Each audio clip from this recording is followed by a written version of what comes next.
नरेंद्र मोदी सरकार के सबसे ताकतवर लोग न सिर्फ कि सरकार के बल्कि इस देश के सबसे ताकतवर लोगों में से एक जो कि ओएसडी हैं नरेंद्र मोदी के, हिरेन जोशी, जिनका नाम आपने नहीं सुना होगा, तस्वीर भी नहीं देखी होगी, क्योंकि एक ऐसा व्यक्ति इसके पास ताकत बहुत है लेकिन इनके बारे में कोई सुन नहीं सकता, इनको कोई देख नहीं सकता। उनके चले जाने की पीएमओ से खबरें छपी। हिरेन जोशी हमारी नजर में वो रोल प्ले कर रहे थे जो हिटलर के लिए गोबेल्स प्ले करते थे। आप ये सोचिए कि एक ऐसी सरकार जो पूरी तरीके से अपनी एक छवि बनाने के इर्द गिर्द घूमती है, उसमें ये व्यक्ति जो पिछले लगातार कई सालों में और कम से कम 2008 से ही, यानी नरेंद्र मोदी के प्रधानमंत्री बनने से बहुत पहले उनके साथ लगातार बने हुए हैं। गवर्नर रिजाइन करता है, हमें नहीं पता, हमें वाइस प्रेसिडेंट क्यों रिजाइन किया आज तक हमें नहीं पता, और ऐसे अशोक लवासा को देख रहे इलेक्शन कमिश्नर पहली बार ऐसे चले गए, हमें नहीं पता। और ये हटाए जाना, इसमें कोई बहुत बड़ा राज है। होम मिनिस्टर जो अमित शाह है, उन्होंने एक बहुत ही इंपॉर्टेंट क्लोज डोर मीटिंग करा सब सिक्योरिटी टॉप सिक्योरिटी ऑफिशियल से। लेकिन हमारी ये पूरी पक्की खबर है कि ये ऐसा मीटिंग हुआ था, उसके बाद ही हमने नेक्स्ट डे से ये हिरेन जोशी वाली बात सुनने को आई है कि एक चैनल के एंकर हुआ करते थे सुधीर चौधरी, जो जेल भी गए थे क्योंकि किसी से 100 करोड़ रिश्वत मांगते हुए किसी बिजनेसमैन से उनको ट्रैप कर लिया गया था कैमरे पे। उनको नवनीत सहगल ने अपॉइंट किया दूरदर्शन में with a contract of 14 crore rupees. ऐसे शख्स को इस्तेमाल किया जा रहा था मोदी जी की तारीफ के पुल बांधने में। क्या हिरेन जोशी चले गए हैं, वो वापस आ गए हैं? क्या वो फिर चले जाएंगे? क्या उनको गुजरात भेजा जा रहा है? क्या वो प्राइम मिनिस्टर के ऑफिस में रहेंगे? नमस्कार, द वायर में आपका स्वागत है। मैं हूं आरफा खानम शेरवानी। वो चले गए हैं, वो आ गए हैं, वो फिर चले जाएंगे, ये कोई रूमानी शायरी नहीं है। ये नरेंद्र मोदी सरकार के जो बड़े ब्यूरोक्रेट्स हैं, जो इस सरकार को चलाते हैं, सरकार की पूरी छवि बनाते हैं, उनके बारे में हम बात कर रहे हैं। और खासकर एक ऐसा पब्लिक ऑफिस जो जनता के पैसे से चलता है, जो जनता के सर्वेंट्स हैं, लेकिन हमें यानी पत्रकारों को और आम लोगों को इस बारे में कुछ भी नहीं मालूम। नरेंद्र मोदी सरकार के सबसे ताकतवर लोग न सिर्फ कि इस सरकार के बल्कि इस देश के सबसे ताकतवर लोगों में से एक जो कि ओएसडी हैं नरेंद्र मोदी के, हिरेन जोशी, जिनका नाम आपने नहीं सुना होगा, तस्वीर भी नहीं देखी होगी, क्योंकि एक ऐसा व्यक्ति इसके पास ताकत बहुत है लेकिन इनके बारे में कोई सुन नहीं सकता, इनको कोई देख नहीं सकता। उनके चले जाने की पीएमओ से खबरें छपी, और खबरें छपी नहीं बल्कि एक दो पब्लिकेशंस ने ये खबरें छापी, उससे ज़्यादा ये पूरी मैं कहूँगी एक अफवाह की शक्ल में सोशल मीडिया पर ये खबरें आई। इससे पहले कि ये खबरें छप पाती, उससे पहले ही अब खबर ये आ गई है कि वो वापस आ गए हैं। यानी कि जो डैमेज कंट्रोल जिसे अंग्रेजी में कहते हैं, कि यानी जो नुकसान हुआ हो छवि का, परसेप्शन के इस पूरे गेम में नरेंद्र मोदी सरकार कभी भी हारना नहीं चाहती। तो हिरेन जोशी, जो कि नरेंद्र मोदी के आसपास की जो पूरी छवि की ये दुनिया है, उनको पता चला कि अक्टूबर के महीने में आखिरी बार उनका व्हाट्सएप मैसेज देखा गया था ग्रुप पर। आप सोचेंगे व्हाट्सएप मैसेज, ये क्या भला है? जी हाँ, ये वो व्यक्ति है जिसके नाम से कठपुतलियों की तरह जो दरबारी सरकारी मीडिया के जो एंकर्स हैं वो नाचते रहे हैं। ये व्यक्ति तय करता है कि अखबारों की हेडलाइन क्या होगी, टीवी चैनल पर डिबेट किस मुद्दे पर होगी, ये डिबेट कौन करेगा, एडिटर कौन बनेगा, नरेंद्र मोदी की छवि किस तरह से जाएगी, किस इंटरनेशनल मीडिया को इंटरव्यू दिया जाएगा, सोशल मीडिया पे क्या कुछ छपेगा, क्या नहीं छपेगा। आप ये सोचिए कि एक ऐसी सरकार जो पूरी तरीके से अपनी एक छवि बनाने के इर्द गिर्द घूमती है, उसमें ये व्यक्ति जो पिछले लगातार कई सालों में और कम से कम 2008 से ही, यानी नरेंद्र मोदी के प्रधानमंत्री बनने से बहुत पहले उनके साथ लगातार बने हुए हैं। अब उनके जाने की सोशल मीडिया पर सुगबुगाहट हुई और उसके बाद एक पब्लिकेशन ने इसे किसी तरह छापा भी, और उसे छापने की सजा मिलती इससे पहले कि उसने डिलीट भी कर दिया। बहुत सारी चीज़ें मैं आपको यहाँ पहेलियों के तौर पर बता रही हूँ, लेकिन अभी फिलहाल मैं ये जानने की कोशिश करती हूँ अपने मेहमानों के जरिए कि हिरेन जोशी, इसके साथ साथ प्रसार भारती के चेयरपर्सन नवनीत सहगल, यानी कम्युनिकेशन डिपार्टमेंट, संचार जो विभाग है, उसी के दो मुख्य लोग, उनके जाने की खबरें। और ये तो पक्की खबर है नवनीत सहगल की कि अपने टेन्योर से पहले ही उन्होंने इस्तीफा दे दिया। या आप इस्तीफे को भी देख रहे हैं अपनी स्क्रीन पर। और उसके बाद अब किस तरह से इस मुद्दे को देखा जाए? क्या हिरेन जोशी चले गए हैं, वो वापस आ गए हैं? क्या वो फिर चले जाएंगे? क्या उनको गुजरात भेजा जा रहा है? क्या वो प्राइम मिनिस्टर के ऑफिस में रहेंगे? इन तमाम सवालों के साथ मेरे साथ दो पत्रकार ऐसे मौजूद हैं जो अंदर खाने की खबर रखते हैं। मैं कम से कम ये मानती हूँ कि उनको खबर रहती है कि खबरों की दुनिया में क्या हो रहा है। मेरे साथ संगीता बरुआ मौजूद हैं और लखनऊ से मेरे साथ शरद प्रधान मौजूद हैं। सबसे पहले संगीता, आपके साथ ही मैं शुरुआत करती हूँ कि आपने तो कुछ महीने पहले इनका बाकायदा प्रोफाइल लिखा था हिरन जोशी का, और ऐसे बहुत कम लोग हैं जो इनके बारे में जानते हैं। मुझे दूसरे ऐसे व्यक्ति याद आ रहे हैं, राजदीप सरदेसाई, जिन्होंने अपनी किताब में बाकायदा डिस्क्रिप्शन में आऊँगी कुछ ही पलों में क्या लिखा। अभी फिलहाल आपके पास खबर क्या है? हिरन जोशी हैं पीएमओ में, वो चले गए हैं या वो बने हुए हैं? देखिए, ऐसा कहने का मतलब एक कोशिश की जा रही है कि ये तो अफवाह ही था। मतलब ये कभी गए नहीं थे। जैसे आप पूरी, जैसे आपने बताया कि सारी चीजें वो ट्विटर में ही हमें दिखने को, सोशल मीडिया में ही दिखने को मिल रहा है।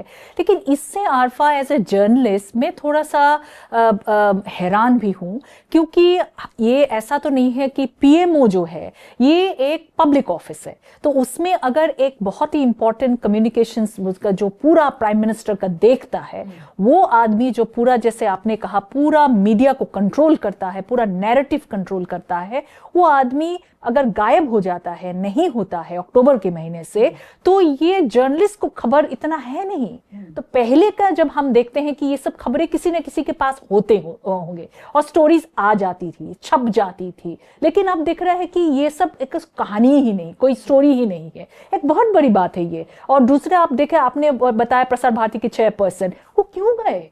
क्योंकि इतने और साल उनका तो कॉन्ट्रैक्ट था, 20 महीने में वो क्यों चले गए? वो पूरा पब्लिक मनी पे चलने वाला एक नौकरी है वो, ठीक है। तो ये सारी चीजें जो हम देख रहे हैं, पहले भी आप देखो, गवर्नर रिजाइन करता है, हमें नहीं पता, हमें वाइस प्रेसिडेंट क्यों रिजाइन किया आज तक हमें नहीं पता। और ऐसे आप अशोक लवासा को देख रहे हैं, इलेक्शन कमिश्नर, पहली बार ऐसे चले गए, हमें नहीं पता। गवर्नर जो आरबीआई के गवर्नर उर्जित पटेल क्यों गए आज तक हमें, जर्नलिस्ट को भी आप पूछ लीजिए, उनको कोई जवाब नहीं है। क्यों जवाब नहीं है जानना बहुत जरूरी है, क्योंकि ज्यादातर जिनका एक्सेस है वो खाली पब्लिक रिलेशंस कर रहे हैं, वो जर्नलिज्म नहीं कर रहे। मैं वो जो आप फहरिस्त बता रही हैं, जो लिस्ट बता रही हैं, वो दर्शकों के सामने मैं बता देती हूँ। वायर के स्टोरी में भी इस पूरी लिस्ट को छापा गया है कि क्यों जो सबसे ताकतवर लोग हैं, जो इस देश में ताकतवर सिर्फ सरकार के लिए नहीं, आम आदमी के लिए भी, क्योंकि जो नीति निर्धारण, आपकी किस्मत का जो फैसला हो रहा है, वो ये जो बाबू, ये ब्यूरोक्रेट्स जो फैसला कर रहे हैं, उनके आने और जाने की खबर जनता को होनी चाहिए। उसके जानने का अधिकार है, ये पत्रकार के जानने का अधिकार है। यहाँ एक फहरिस्त छापी है द वायर ने कि किस तरह से finance secretary SC Garg, Reserve Bank of India के governor Urjit Patel, Ashok Lavasa election commissioner, Arun Goyal वो भी इलेक्शन कमिश्नर, और इसके अलावा आप ये देखिए कि अब ये नया नाम ये जुड़ गया है, इन खासकर 2 लोगों का जिनके बारे में कुछ भी नहीं बताया जा रहा है, नवनीत सहगल और साथ ही बात कर रहे हैं हिरन जोशी की। इसके अलावा एक और नाम भी मैं जोड़ देती हूँ इसमें, जगदीप धनखड़। क्या इनका धनकर करण हो रहा है, ये समझने की जरूरत है। आपसे बातचीत करूंगी, शरद जी से कमेंट लेती हूँ। शरद जी बताइए, आप तो वो भी जानते हैं जो दिल्ली का मीडिया नहीं जानता। मुझे बताइए फिलहाल कि जब हिरन जोशी की ये जो खबरें जो नहीं छप पाई, उन पर क्या कहते हैं आप? देखिए, हिरन जोशी महज एक ओएसडी टू नरेंद्र मोदी नहीं थे। मेरे हिसाब से, मैं तो हमेशा उनको तमाम दफे मैंने शोज में और चैनल्स में कहा है कि हिरन जोशी हमारी नजर में वो रोल प्ले कर रहे थे जो हिटलर के लिए गोबेल्स प्ले करते थे। बाकी आप खुद समझ सकती हैं कि उनकी किस लेवल की पावर एंजॉय करते थे वो, और किस तरह से मीडिया को कंप्लीट अपने क्लचेस में रखते थे। उससे जाहिर होता है, और इसलिए इंपॉर्टेंट हो गए थे क्योंकि लाइक हिटलर ने भी सबसे पहले, आप देखिए, पहले कैप्चर किया मीडिया को। जब मीडिया को आप कैप्चर करते हैं तो पब्लिक का माइंड आप कैप्चर कर लेते हैं, क्योंकि आप नैरेटिव जो सेट करते हैं वही पब्लिक बिलीव करती है। और ये काम बखूबी हिरन जोशी ने करवाया। सबको मालूम है किस तरीके से एडिटर्स के अपॉइंटमेंट, एडिटर्स के रिमूवल, एंकर्स के अपॉइंटमेंट, और बाकी तो आपने खुद ही कहा कि कल कौन सी न्यूज बनेगी अखबारों में और आज शाम को प्राइम टाइम में कौन से चैनल में क्या हेडलाइन जाएगी, ये वो शख्स तय करता। इतना हो भी नहीं सकता, ही नोज टू मच, इतनी जानकारी उनके पास है। हाँ, एग्जैक्टली। मुझे यही वजह लगती है कि जो इनका कमबैक की बात हो रही है, मेरे पास भी यही सूचना आई है कि उनको वापस कर दिया है। कोई कह रहा है कि नहीं, उनके पर काट दिए गए हैं, अब उनके पास अथॉरिटी वो नहीं रहेगी। मुझे नहीं लगता जो शख्स इस तरीके का हो, जो जो मोदी की सारी सीक्रेट्स जानता हो, उसने सीक्रेट्स दुनिया को पब्लिक डोमेन में जाने से रोका हो, तो ऐसे शख्स को इतनी आसानी से जाने नहीं देंगे। और वो मैनेज करना जानता होगा, क्योंकि जब वो सारी हिंदुस्तान के पूरे मीडिया को मैनेज कर सकता है, तो वो ये भी जानता होगा कि मोदी जी को कैसे मैनेज करना। ये देखिए, अब याद होगा कि जब सबसे पहले जब हिटलर खत्म हुए, तो सबसे पहला आदमी जिसने अपने आप को मार लिया था वो गोबेल्स था, क्योंकि वो इतना उसके लिए हिटलर वाज गॉड। तो इनके लिए भी बिल्कुल ये भगवान। और तो यानी और बड़ी क्योंकि इसने बड़ी बनाया हिस्ट्री है, है, इसने बड़ी बनाया हिस्ट्री है है इनको। शरद जी। जोशी ने मोदी की इमेज बिल्डिंग, जो आपने कहा, सारा फोकस इमेज पे रहा है, और मोदी का जितने झूठ का फसाड बना करके उनकी इमेज बनाई गई है, इससे इसमें इसके फुल 10/10 पॉइंट्स मिलते हैं जोशी को। लेकिन साथ ही साथ जो इससे ये करता है काम, जो झूठ के आधार पे मोदी को बिल्कुल लार्जर देन लाइफ बना दे, वो उसकी कमियां कमजोरियां भी जानता है। इसलिए मुझे लगता है कि घूम फिर के उन्होंने वापस इसीलिए रखा है कि उसकी जुबान बंद रहे। जुबान बंद रहे, लेकिन कद क्या उनका छोटा किया जाएगा? संगीता, इसी सवाल के साथ मैं आपकी तरफ आना चाहती हूँ। तो वक्त बताएगा कि वाकई मैं में आती कद छोटा होता है कि नहीं, क्योंकि ऐसे आदमी इतने मैनिपुलेटिव होते हैं, वो जानते हैं जिसने अपना कद इतना बनाया है, और कद मोदी का बहुत बड़ा है। जी हाँ शरद जी, मैं संगीता से पूछना चाहती हूँ, और राजदीप की इस किताब का जिक्र जिसमें उन्होंने लिखा था कि the election that surprised India, इसमें जोशी के बारे में बहुत कम ऐसे लोग हैं जिनके बारे में लिखा है। उनको सुपर एडिटर कहा है, और कहा एक ऐसा व्यक्ति जो कि अपनी उन्होंने जो उनका तजुर्बा है उसी की बेसिस पे लिखा है कि वो सिर्फ प्राइम मिनिस्टर का कामकाज नहीं देखता, बल्कि पूरे मीडिया का जो इकोसिस्टम है वो उसको देखता है, और न्यूज़ में क्या जाएगा, हेडलाइंस क्या जाएंगी, प्राइम टाइम में क्या एंगल होगा, और किस तरह से कौन सा चैनल किस तरह ऑपोजिशन को टारगेट करेगा, ये सब भी हिरन जोशी तय करते रहे हैं। तो मुझे ये बताइए, हिरन जोशी और साथ ही नवनीत सहगल, ये दोनों लोग जो पूरे तरीके से नरेंद्र मोदी की छवि को बचाने और विपक्ष की छवि को बिगाड़ने के लिए रिस्पॉन्सिबल हैं, ऐसे में इन दोनों के बारे में हमें कोई खबर नहीं लग रही है। आप मुझे बताइए, अभी आपको क्या जानकारी है, वो हैं या नहीं है, कद छोटा किया गया, गुजरात भेजे जाएंगे, होगा क्या? तो ये उस पर मैं फिर दोबारा उसी पे ही आऊंगी कि जो ये इंफॉर्मेशन जो कंट्रोल है, कंट्रोल तो पूरी तरह कंट्रोल है, पिछले 10 साल में हम देख रहे हैं। जो आप मेरी स्टोरी के बारे में बात कर रहे थे, वो प्रोफाइल हिरन जोशी का फुल नहीं था, it was the profile of PMO पिछले 10 साल में जो मोदी कार्यकाल में क्या है। तो उस पे पर्टिकुलरली मैंने कम्युनिकेशंस डिपार्टमेंट को देखा, क्योंकि कम्युनिकेशंस डिपार्टमेंट ही पूरा मोदी का जो छवि है वो क्रिएट करता है रोज डेली रूटीन के हिसाब से। जैसे आपको देखेंगे पूरे इनके व्हाट्सएप ग्रुप्स में आ जाते हैं, आज क्या क्या हाईलाइट करना है, उसके नीचे कुछ नाम नहीं होता, लेकिन हमें पता है, सबको पता है कि ये हिरन जोशी के ऑन टीम से ही जा रहे हैं ये सारी चीजें, जो आपको शाम को दिखने को मिलेगा। तो उसमें आप जब मैंने कम्युनिकेशन टीम में जब देखा, तो मैंने देखा कि पूरा जो गुजरात कनेक्शन, देखिए प्राइम मिनिस्टर मोदी पहला प्राइम मिनिस्टर नहीं है गुजरात से, मोरारजी देसाई पहला प्राइम मिनिस्टर था, गुजराती था, लेकिन वहां पीएमओ एक ऐसा ऑफिस है, one of the top offices, तो उसमें खाली आप पूरी एक प्राइम मिनिस्टर जिस स्टेट से आते हैं वही आप बना नहीं देते। लेकिन ये पहली बार हमने देखा है कि ये हिरन जोशी टिपिकल जो गुजरात मॉडल का जो एक रूप हमने वो देखा, सभी को उधर ही लेके आए। ठीक है, तो बहुत सारे कुछ ऐसे भी गुजरात स्टेट लेवल के ऑफिसर्स थे जिनको आईएएस नॉमिनेट भी किया गया, सो दैट वही वाले चीजें चलते रहे। और ये जो बाकी जो लेटरल एंट्री थे, ये हिरन जोशी तो बीजेपी के मेंबर है, ये कोई ऐसा ऑफिसर नहीं है ओएसडी, आप मेंबर भी हैं। ठीक है, उसके बाद जब आप देखेंगे प्रतीक दोषी जो निर्मला सीतारमण के सन इन लॉ भी है, और ये उनका डिप्टी है, गुजरात में रह चुका, तो अभी भी है। ऐसे बहुत सारे नेम है, मैं कुछ एक दो नेम मतलब ले लेना चाहूंगी जस्ट टू शो कि गुजरात की जो मॉडल था वो पूरा ही पीएमओ कंट्रोल करता है और पूरा मीडिया का उसमें आता है। तो आप देखोगे संजय भावसार, ठीक है, तो ये भी वही ओएसडी, हाँ, तो उसमें आप फिर उसके बाद आप देखोगे नीरव शाह, ठीक है, वो भी जोशी जी के लिए काम करते थे गुजरात के दिनों में। यश राजीव गांधी आप देखेंगे, सुहास अंबाले आप देखेंगे, जो आइडेंटिफाई करते हैं अपने आप को as a public policy analyst, लेकिन वो कहते नहीं है कि वो पीएमओ में ये काम करते हैं। तो और वो लिखते हैं बहुत सारे चीजों में, वो कमेंट करते हैं। तो ये जैसे ये पूरी कंट्रोल, जो जैसे शरद जी ने कहा, ये पूरी कंट्रोल मशीनरी है। तो उसमें आता है उसके बाद जो आपने सवाल किया कि क्या खबर है, तो मैं तो कहूं कि किसके पास खबर है, आप बताइए। सबके पास अफवाही है, ठीक है, ये अफवाही है। तो ये अफवाह बनाना बड़ा आसान है कि ये तो गए ही नहीं है, तो ट्विटर में बातें चली, कुछ हुआ ही नहीं है, तो जवाबदेही किसका? तो ये मोदी कार्यकाल का सबसे बड़ी प्रॉब्लम तो हमें ये है कि जवाबदेही नहीं है। जवाबदेही डेमोक्रेसी में जवाबदेही बहुत जरूरी चीज। संगीता, यही अहम बात है कि जब फैक्ट्स को छिपाया जाता है, उन्हें दबाया जाता है, तो अफवाहों का ही बाजार गर्म होता है।